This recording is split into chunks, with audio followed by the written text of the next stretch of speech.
E-pass நடைமுறையால் Kodaikanal மற்றும் நீலகிரியில் சுற்றுலா பயணிகளின் வருகை வெகுவாக குறைந்துள்ள நிலையில் அதனை நீக்க வேண்டும் என்று பொதுமக்கள் மற்றும் வியாபாரிகள் கோரிக்கை விடுத்துள்ளனர்.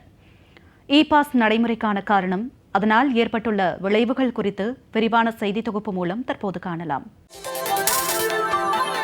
கொளுத்தும் கோடை வெயிலால் வாடி வதங்கும் மக்கள் வெப்பத்தை தணிக்கவும் கோடை விடுமுறைகளை அனுபவிக்கவும் குளுகுளு வாசல் தலங்களான நீலகிரி மற்றும் கொடைக்கானலுக்கு படையெடுத்து வருகின்றனர். மலைகளின் அரசி என அழைக்கப்படும் உதகையில் ஒவ்வொரு ஆண்டும் ஏப்ரல் மே மாதங்களில் நிலவும் கோடை சீசனில் மட்டும் லட்சக்கணக்கான உள்நாடு மற்றும் வெளிநாட்டு சுற்றுலா பயணிகள் வருகை புரிந்து வருகின்றனர்.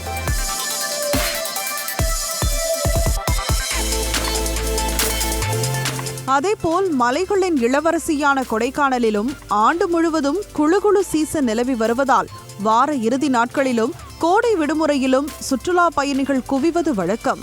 குளிர்ந்த சுற்றுப்புறச் சூழல், பசுமை போர்த்திய புல்வெளிகள், ரம்மியமான மழை முகடுகள், படகு சவாரி போன்றவை ஆண்டு முழுவதும் சுற்றுலா பயணிகள் குவிந்து வருவதற்கு காரணமாக இருந்து வருகிறது.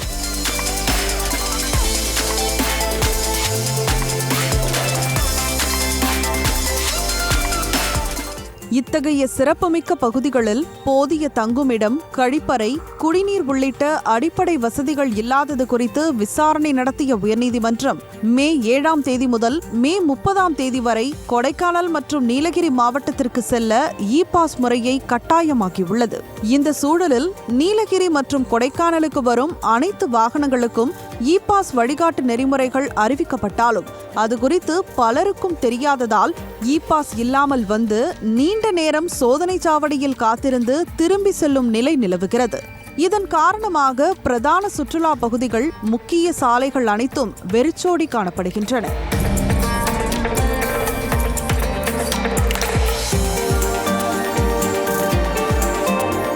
கோடை சீசனில் மக்கள் கூட்டம் நிறைந்து காணப்படும் உதகை தாவரவியல் பூங்கா, கொடைக்கானல் நட்சத்திர ஏரி, பிரையண்ட் பூங்கா, மூஞ்சிக்கல் சாலை உள்ளிட்ட பகுதிகளும் வெறிச்சோடி குறைந்த அளவிலான சுற்றுலா பயணிகள் மட்டுமே கண்களில் தென்பட்டு வருகின்றனர். கோடை சீசனை முன்னிட்டு ஏற்கனவே முன்பதிவு செய்திருந்த தங்கும் விடுதிகளும் தற்போது ரத்து செய்யப்பட்டு வருவதால் 80% விடுதிகள் காலியாகி உள்ளன. இதுகுறித்து கூறும் விடுதி உரிமையாளர்கள் இ-பாஸ் நடைமுறையால் காட்டேஜ் தொழில் உள்ளிட்ட அனைத்து சுற்றுலா தொழில்களும் பாதிப்புக்குள்ளாகி வருவதாக கவலை தெரிவித்துள்ளனர். மேலும் இ-பாஸ் நடைமுறையை ரத்து செய்யாவிட்டால் போராட்டத்தில் குதிப்போம் எனவும் எச்சரிக்கை விடுத்துள்ளனர்.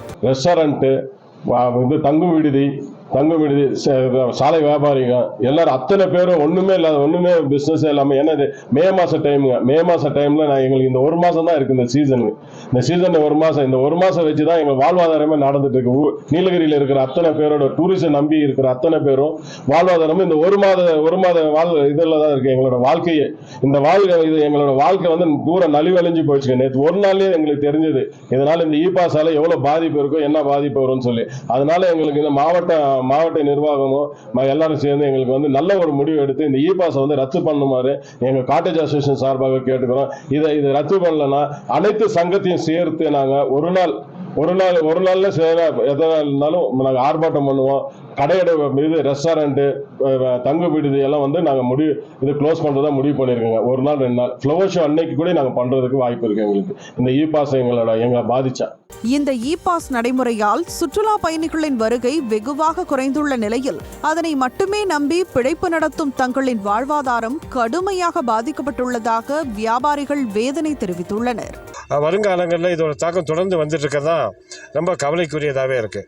ஏன்னா தொடர்ந்து பார்த்தீங்கன்னா யாருமே இல்லை.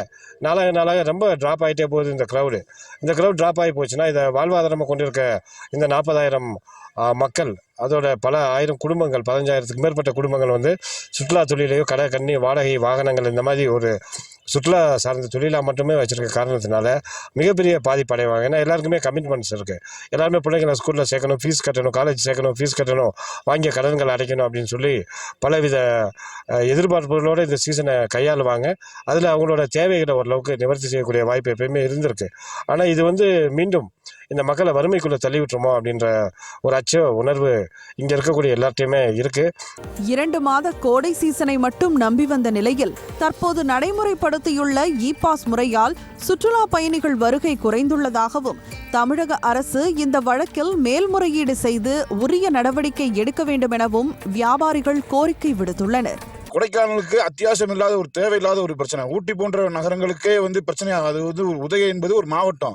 அந்த மாவட்டத்துக்கே பிரச்சனை இருக்கும்போது கொடைக்கானல் என்பது ஒரு சிறிய ஊர். அந்த ஊருக்கு இ-பாஸ் மூலியமாக மக்களை நாங்கள் அனுமதிப்போன்ற அடிப்படையில் உயர்மன்ற தீர்ப்பு என்பது நிச்சயமாக கொடைக்கானல் மக்கள் வாழ்வாதாரத்தை பாதிக்கும் என்பதில் இப்போ நிகழ்காலத்தில் நாங்கள் பார்த்துக்கிட்டு இருக்கோம். இந்த திட்டத்தினை தமிழக அரசு உடனடியாக மேல்முறையீடு செய்து உடனடியாக இந்த அறிவிப்புக்கு எதிரான ஒரு பெட்டிஷன் போட்டு இந்த அறிவிப்பை ரத்து செய்வதற்கான வழிவகைகளை செய்யணும் எங்களுக்கு கோரிக்கை. ஏன்னா எங்களுடைய வாழ்வாதாரம் இந்த 60 நாளை நம்பி தான் எங்களுடைய கடன்கள், மற்ற தொழில்துறை சம்மந்தப்பட்ட கடன்களாக இருக்கட்டும், இல்லை வீட்டுக்கு தேவையான கடன்களாக இருக்கட்டும், அல்லது பிள்ளைகளோட படிப்பு செலவு கடன்கள், இந்த 60 நாள் நம்பி தான் எங்களுடைய வாழ்வாதாரம் இருக்குது. இப்படியாப்பட்ட வாழ்வாதாரம் பாதிக்காத வகையில் தமிழக அரசு உடனடியாக இது மனு தாக்கல் செய்து இந்த உத்தரவு ரத்து செய்வதற்கான வழிவகைகளை செய்ய என்று கேட்டுக்கொள்கிறோம். இது போன்ற விளைவுகளால் கடந்த கால சீசன்களில் கூட்டம் நிரம்பி வழிந்த கொடைக்கானல், உதகை பகுதிகள் தற்போது களையிழந்து காணப்படுவது சுற்றுலா விரும்பிகளை சோதனையில் ஆழ்த்தியுள்ளது. எனவே இ-பாஸ் முறை குறித்து போதிய விழிப்புணர்வு ஏற்படுத்தி அதனை பெறும் வழிமுறையை எளிதாக்க வேண்டும் என சமூக ஆர்வலர்கள் கோரிக்கை விடுத்துள்ளனர்.